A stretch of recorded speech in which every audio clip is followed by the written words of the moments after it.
Good morning મિત્રો. આજે આપણે પાણી સાથેની આલ્કલી ધાતુ તત્વોની પ્રક્રિયાઓ જોવાના છીએ. જે રાસાયણિક ગુણધર્મો આપણે કાલના લેક્ચરમાં સ્ટાર્ટ કર્યા હતા એમાં માત્ર એક જ પ્રક્રિયા કાલે આપણે જોઈ હતી, જે હતી આલ્કલી તત્વોની હવા સાથેની પ્રક્રિયા. જે આમ સાદી આપણે એવી રિએક્શન જોઈ હતી કે જેમાં આપણે એવું જોયું હતું કે ભાઈ લિથિયમ છે એ ઓક્સિજન સાથે ઓક્સિજન સાથે શું બનાવી નાખે છે, Li2O પ્રકારનો શું બનાવતો હતો, ઓક્સાઇડ બનાવતો હતો. શું બનાવતો હતો? અહીંયા ઓક્સાઇડ જોયું હતું, બરાબર. ઇટ મીન્સ આની આપણે આ રીતના રિએક્શન લખી રાખવાની એટલે તમને લોકોને ખબર પડી જાય, બરાબર છે. તેના આફ્ટર 2 મોલ સોડિયમની O2 સાથેની પ્રક્રિયાથી સોડિયમનો શું બન્યો હતો? અહીંયા પેરોક્સાઇડ બન્યો હતો. આને આપણે શું કીધું હતું? પેરોક્સાઇડ, બરાબર છે. આની અંદર O2- આવે, આની અંદર શું આવશે? OO1- એટલે O2 2- ના બદલે આ રીતના આપણે લખવું પડશે. 2 ઓક્સિજન છે, બરાબર છે.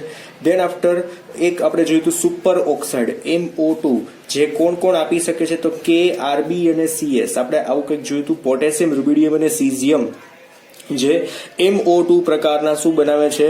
સુપર ઓક્સાઇડ બનાવે છે. સુપર ઓક્સાઇડ, જેમાં આપણે ઓક્સિડેશનાંક શું જોયું તો -1/2. ઇટ મીન્સ -2, -1 અને છેલ્લે આવ્યું હતું -1/2. એટલે આ છે ઓક્સાઇડ માટેનો છે, આ પેરોક્સાઇડ માટેનો હતો અને આ શેના માટેનો હતો? સુપર ઓક્સાઇડ માટેનો હતો. ડન છે. આપણે આટલી વાત કાલે જોઈ ગયા હતા, જે આલ્કલી તત્વોની ઓક્સિજન સાથેની, વાતાવરણના ઓક્સિજન સાથેની પ્રક્રિયા હતી. અને બીજી એક વાત હતી, લિથિયમ એક સંયોજન એવું છે કે જે કોની સાથે પ્રક્રિયા કરશે?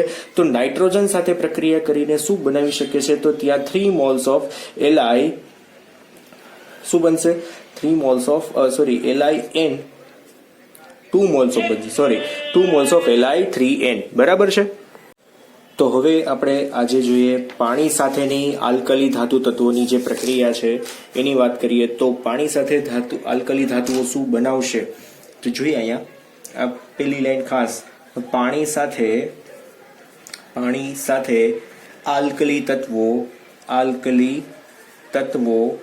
શું બનાવે છે? MOH પ્રકારના શું બનાવે છે? હાઇડ્રોક્સાઇડ અને શું બનાવે છે? H2 વાયુ શું કરે છે? મુક્ત કરે છે. H2 વાયુ મુક્ત કરે છે, બરાબર છે. તો ત્યાં આમ સાદી રિએક્શન જો આપણે જોઈએ ને, તો ફોર એક્ઝામ્પલ આપણી પાસે M છે, એની પ્રક્રિયા આપણે કોની સાથે કરીએ છીએ? H2O સાથે કરીએ છીએ, બરાબર છે. તો આમાંથી શું બનશે? MOH વત્તા 1/2 H2 બની જશે, બરાબર છે. શું બનશે? 1/2 H2. આ તો તમે લોકો સમજી શકો છો. મીન્સ હાઇડ્રોજન વાયુ ત્યાં છૂટો પડે છે. પણ અહીંયા આપણે ખાસ જોઈએ ને તો ભાઈ આ જે આલ્કલી તત્વો છે ને એમાં સોડિયમ છે ને એ સૌથી વધારે રિએક્ટિવ પાર્ટિકલ છે. એમાં રિડક્શન પોટેન્શિયલનું મૂલ્ય ઓછું હોવા છતાં એ સૌથી વધારે પ્રતિક્રિયાત્મક છે. એટલે કે લિથિયમ છે ને એનું રિડક્શન પોટેન્શિયલનું મૂલ્ય વધારે ઋણ છે, સોડિયમનું ઓછું ઋણ છે. છતાં પણ લિથિયમ કરતાં સોડિયમ છે એ વિસ્ફોટક રીતે પ્રક્રિયા કરે છે. એટલે આપણે અહીંયા એક લાઈન લખી શકીએ, સમૂહના એટલે કે સમૂહ 1 ના અન્ય તત્વોની સાપેક્ષમાં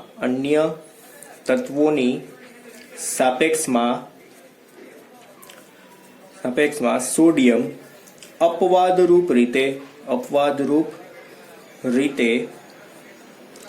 પાણી સાથે સ્ફોટક રીતે પ્રક્રિયા કરે છે. કેવી રીતના? સ્ફોટક રીતે પ્રક્રિયા કરે છે. એટલે જેવો પાણીમાં નાખો એવો બ્લાસ્ટ થાય, નાનકડો એવો બ્લાસ્ટ થાય, એટલે કે સુતળી બોમ્બ ન ફૂટે. પણ હા, જેની સાઇઝ કેવડી છે એની ઉપર ડિપેન્ડ થઈ જશે, બરાબર. દેન આફ્ટર આમાં આપણે રિડક્શન પોટેન્શિયલની વાત કરીએ કે આવું થવાનું કારણ આવું છે, છતાં અપવાદરૂપ શું કામ એને? તો અહીં આપણે એમ કહી શકશું, અહીં લિથિયમના રિડક્શન પોટેન્શિયલ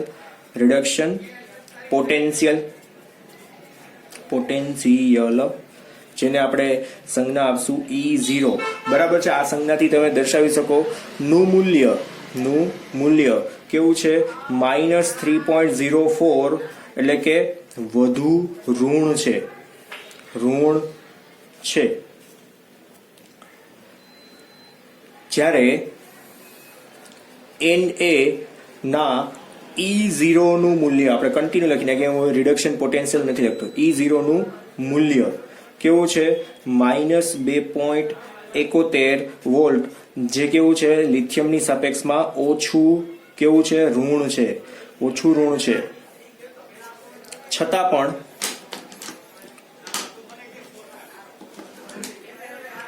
પણ આપણે આવું જોઈ શકીએ, છતાં પણ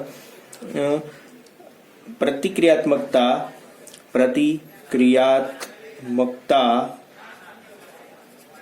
આમાં એમ નથી, બરાબર, સોડિયમ કરતા કેવી છે? ઓછી છે, બરાબર. છતાં પણ પ્રતિક્રિયાત્મકતા સોડિયમ કરતા ઓછી છે. કોની?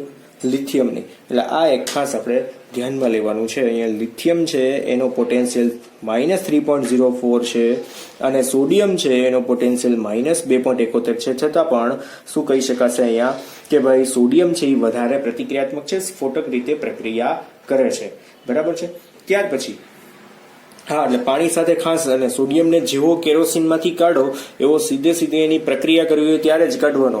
તેમ બહાર કાઢીને થોડીક વાર મૂકી રાખો, સુકવવા દો, પછી આપણે પ્રક્રિયા કરશું, એવું કરાશે નહીં. જો એવું કર્યું તો વાતાવરણના ઓક્સિજન સાથે સીધી પ્રક્રિયા કરશે સોડિયમનો પેરોક્સાઇડ બનવાની તૈયારી કરશે એકવીએસ ફોર્મમાં, અને ધેન આફ્ટર સીધો બ્લાસ્ટ થશે, બરાબર છે. એટલે તમે ખિસ્સામાં લઈને એને જઈ શકતા નથી, કાગળમાં બાંધીને પણ લઈ જઈ શકતા નથી. તરત જ આગ લાગશે અને બળી જશે બધી વસ્તુ, તમે જ્યાં પણ પેક કર્યો છે.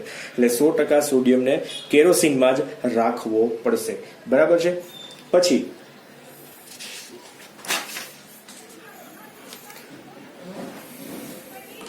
લિથિયમ જે છે, લિથિયમમાં કંઈક વિશિષ્ટ ગુણધર્મ છે. લિથિયમની વિશિષ્ટ વર્તણૂક એટલે શું?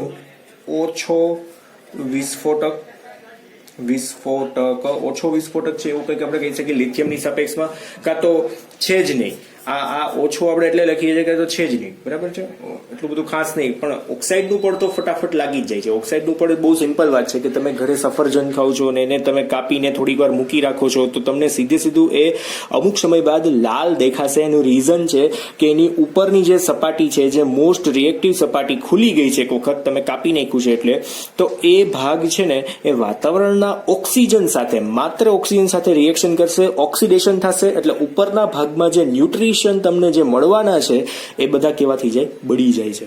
હવે ન્યુટ્રિશન બળી જાય તો ખાવાનો કોઈ મિનિંગ નથી. એટલે આપણે શું કરીએ છીએ કે એ ભાગને કાપીને ફરી પાછો ખાય છે. લાલ ભાગ કોઈ ખાતું નથી. તમે પછી કોઈ પણ હોય, કોઈ પણ ફ્રૂટ છે કે વેજીટેબલ છે, કાપીને મૂકી દેશો એટલે લાલાશ પડતા કાં તો બ્રાઉન કલર જેવા થવા મળશે. એનું રીઝન છે કે માત્ર ને માત્ર એમાં ઓક્સિડેશન થાય છે. એ ઓક્સિડેશન થવા દેવાનું હોતું નથી, બરાબર છે. એક્ઝેક્ટલી આ યાદ રાખવાનું છે ખાસ.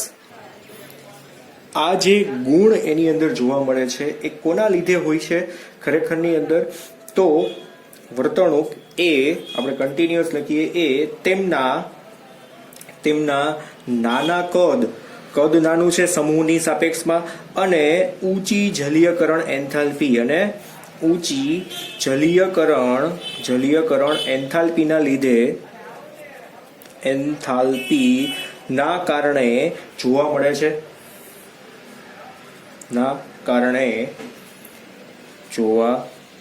મળે છે.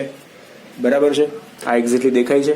આ તો વાંધો નહીં, પેન આછી થઈ ગઈ છે એટલા માટે કઈ વાંધો નહીં. ચલો, અને લાસ્ટ પોઈન્ટ એક ખાસ જે આમાં ખાસ જરૂરી છે, આલ્કલી તત્વો, ખાસ કરીને આલ્કલી તત્વો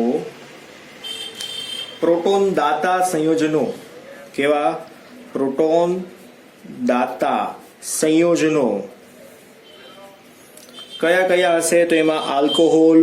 કયા હશે? આલ્કોહોલ એટલે કે ROH, બરાબર છે. પછી વાયુમય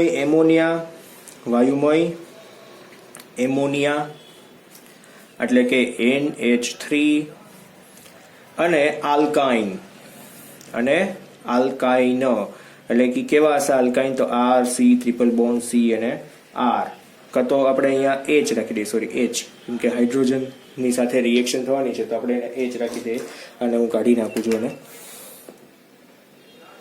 બરાબર ને. હવે એચ જેવું થોડું ઘણું લાગશે, હા દેખાય જ છે મને, એચ જેવું લાગે તમને લાગશે જ. ચલો તો આ એચ સાથે શું બનાવે છે, બેઝ તરીકે વર્તે છે, બેઝ તરીકે પ્રક્રિયા કરે છે.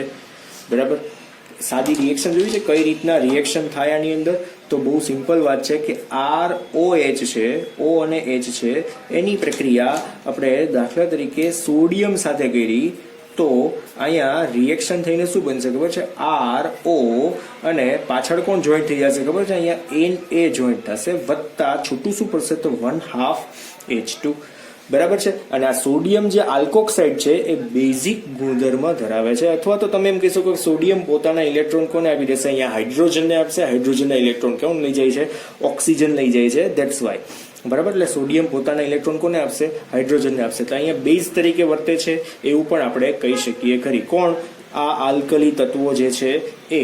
બરાબર છે, આ 4 એક્ઝામ્પલ જ છે. ડન. તો અહીંયા પાણી સાથેની બધી જ વાતો આપણી પૂરી થઈ ગઈ છે. હવે આના પછીનો જે પોઈન્ટ છે એ જોઈએ, હાઇડ્રોજન સાથેની પ્રતિક્રિયાત્મકતા. તો એમાં ધ્યાન આપજો, 3 નંબરનો પોઈન્ટ છે H2 સાથે પ્રતિક્રિયાત્મકતા.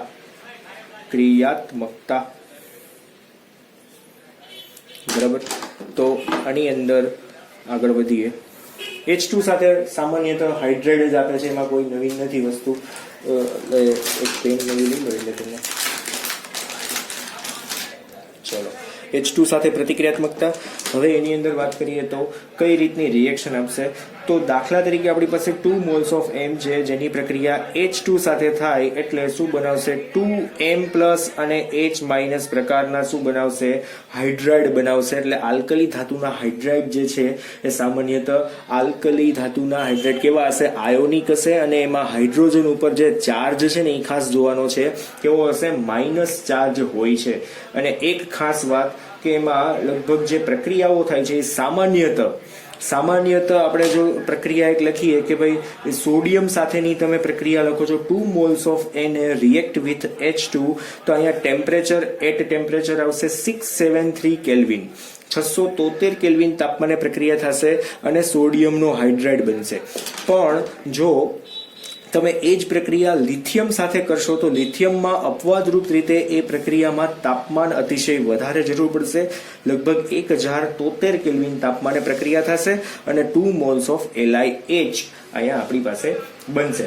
બરાબર છે, તો આ લિથિયમના હાઇડ્રાઇડ બધા કેવા છે, આ જે હાઇડ્રાઇડ છે એ ખાસ તમારે યાદ રાખવાનું છે, આયનીય હાઇડ્રાઇડ છે. કેવા હશે, આયનીય હાઇડ્રાઇડ અને કેવા હોય છે, સાથે સાથે ઘન પદાર્થ તરીકે આપણને મળે છે.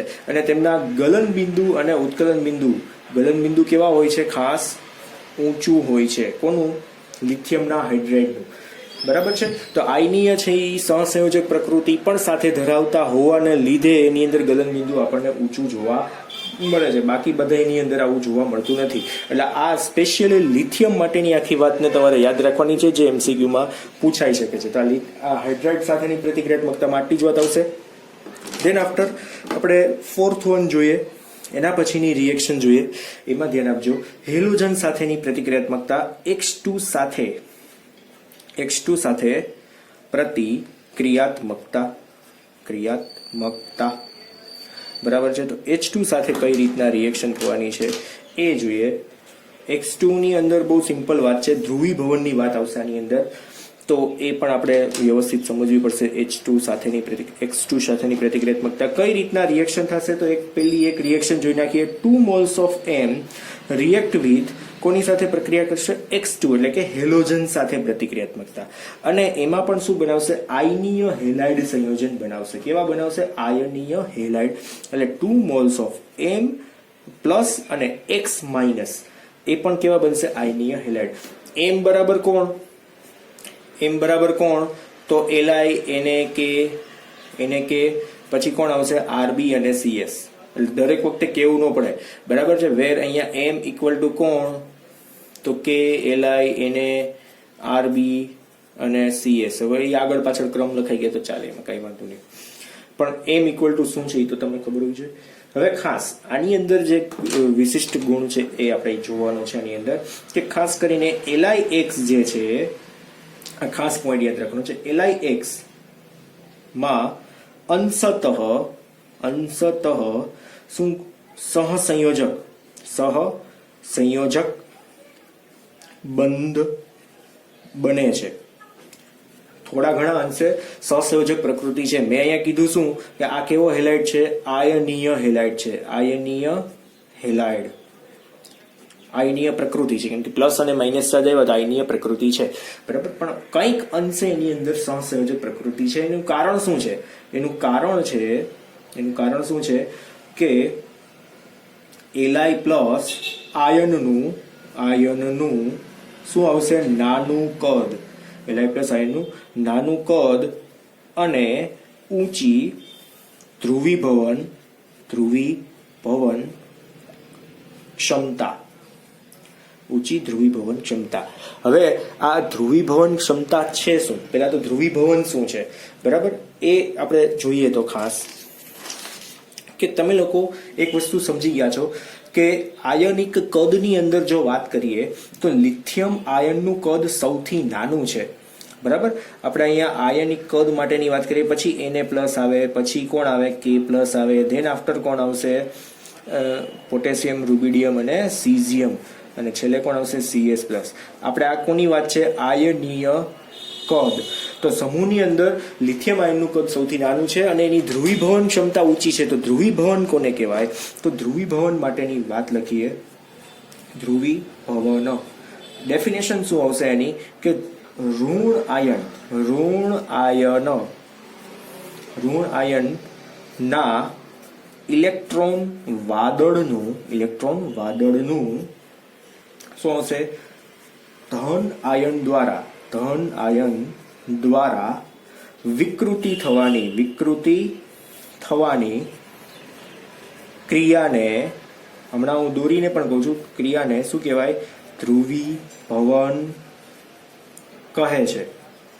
અને એના ઉપરથી જ આપણે કોઈ એક આયન છે એની અંદર આયનીય છે છતાં પણ સહસંયોજક પ્રકૃતિ છે એ આપણે શીખવાનું છે, કે જેમાં ધ્રુવીભવન ક્ષમતા મિત્રો વધારે હોય ને એમાં આપણે એમ કહી શકીએ. એટલે ધ્રુવીભવન ક્યાં વધારે થાય? તો ખાસ એક યાદ રાખવાનું છે, કઈ જગ્યાએ ધ્રુવીભવન વધુ થાય? તો ધન આયન નું કદ નાનું સામે ઋણ આયન નું કદ કેવું? મોટું. જો આ બેની વચ્ચે જો સંયોજન બને તો એમાં સહસંયોજક પ્રકૃતિ જોવા મળે. સહસંયોજક પ્રકૃતિ કાં તો એ બંધન જોવા મળે છે, એટલે વધારે જોવા મળે. તો તમને લોકોને આ ખબર છે, મેં આયોનિક ફોર્મ આ તો બતાવી દીધા. આની સાથે સાથે હું તમને આયોનિક ફોર્મ ઓલા પણ બતાવી દઉં કે ભાઈ F છે, F નો આયન છે, F માઇનસ છે, તો એના કરતા કોનું કદ મોટું હોય? F માઇનસ કરતા Cl માઇનસ નું કદ, Cl માઇનસ કરતા Br માઇનસ, અને Br માઇનસ કરતા કોનું કદ મોટું હોય? I minus. તો હવે તમે જોઈ શકો છો કે આપણી પાસે જે સંયોજન છે ને એમાં Li પ્લસ અને I માઇનસ નું જો સંયોજન થાય તો સૌથી નાનું કદ ધન આયનનું, અને મોટું કદ ઋણ આયનનું જો એની વચ્ચે સંયોજન બને ને તો આયોનિક પ્રકૃતિની સાથે સહસંયોજક પ્રકૃતિ સૌથી વધારે એની અંદર જોવા મળે. આયોનિક કદની સાથે સહસંયોજક પ્રકૃતિ સૌથી વધારે જોવા મળે. એનું કારણ શું છે? ધ્રુવીભવન. અને ધ્રુવીભવનમાં ખરેખરમાં શું થાય કે દાખલા તરીકે Li પ્લસ આપણી પાસે છે, વત્તા આપણી પાસે I માઇનસ છે, બરાબર, I માઇનસ છે.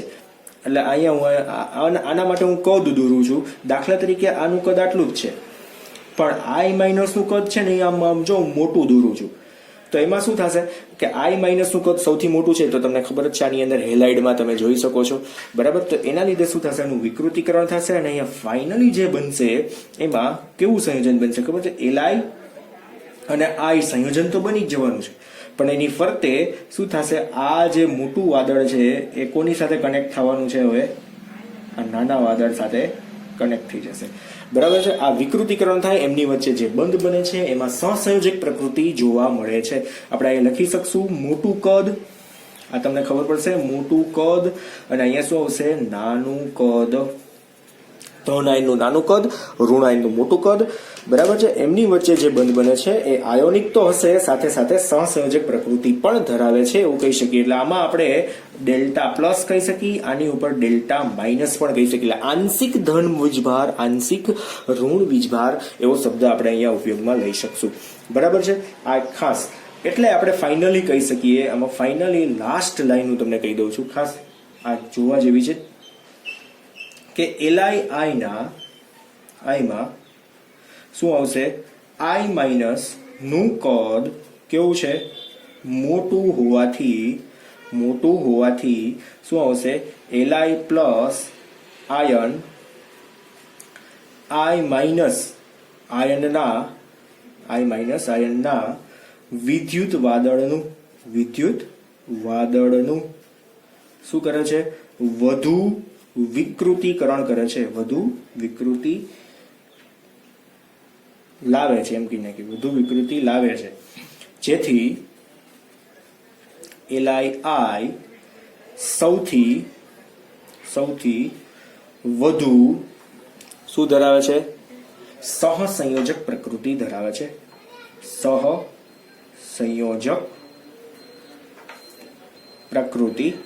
સહસંયોજક પ્રકૃતિ ધરાવે છે. બરાબર. આ એક્ઝેક્ટલી હવે ખબર પડશે. તો અહીંયા આપણી આ આખી થિયરી કમ્પ્લીટ થઈ જશે. તો હવે આઈ થિંક તમને આમાં ખબર પડી ગઈ છે. આ એક મેઇન વાત છે. તો આમાં તમારે ક્રમ એક્સ્ટ્રા લખવો હોય તો તમે વધારાના એડ કરી શકો છો. કયા ક્રમ વધારાના આપી શકાય, તો તમે લોકો સહસંયોજક પ્રકૃતિનો ક્રમ બતાવો હોય તો આ એક્સ્ટ્રા છે, સાવ એટલે સાવ એક્સ્ટ્રા તમારે આમ નોટ ડાઉન કરવું હોય તો, કેમ કે આની હું તમને કોપી નહીં મોકલું ખાસ. એટલે તમે લોકો આ વિડીયોને સ્ટોપ કરીને સાથે સાથે લખી જ નાખજો એમાંથી કે શું, તો સૌથી વધારે સહસંયોજક પ્રકૃતિ ક્યાં જોવા મળશે, LII-માં. એનાથી ઓછી ક્યાં જોવા મળશે, LIBr-માં. એનાથી ઓછી ક્યાં જોવા મળશે પછી LICl-માં સહસંયોજક પ્રકૃતિ. તો જેમ સહસંયોજક પ્રકૃતિ ઘટે એમ આઈની એક પ્રકૃતિમાં શું થાય, વધારો થાય. અને LIF-માં એટલે આમાં શું છે, સહસંયોજક પ્રકૃતિનો ક્રમ.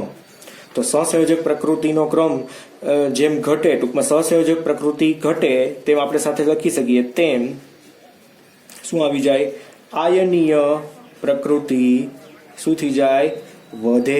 આ સાવ એટલે સાવ એક્સ્ટ્રા છે. આ ખાસ યાદ રાખવા જેવું છે, માઇન્ડમાં સેટ રાખજો. પછી NaF હોય, NaCl આ જ રીતના. જો ધન આયનનું કદ મોટું છે, ધન આયનનું કદ મોટું હોય તો આ જ રીતના આમાં જેમ આમ જાવ એમ આમાં વિરુદ્ધ આવવાનું છે. બરાબર છે. એટલે આ લિથિયમ વાળા પોઈન્ટ તમારે ખાસ યાદ રાખવાના છે, એટલે વધારે તમને લોકોને યાદ રહેશે. બરાબર છે. પછી જેમ જેમ સોડિયમ બાજુ જેમ આયોનિક પ્રકૃતિ વધતી જાય, કેમ કે સોડિયમનું કદ છે લિથિયમ કરતાં વધારે છે, તો તમને ખાલી આવું પૂછે કે LiCl અને NaCl એમાં આયોનિક વધારે કોણ, તો કે ભાઈ NaCl. શું કામ એને, કેમ કે આની અંદર સહસંયોજક પ્રકૃતિ વધારે છે આની સાપેક્ષમાં.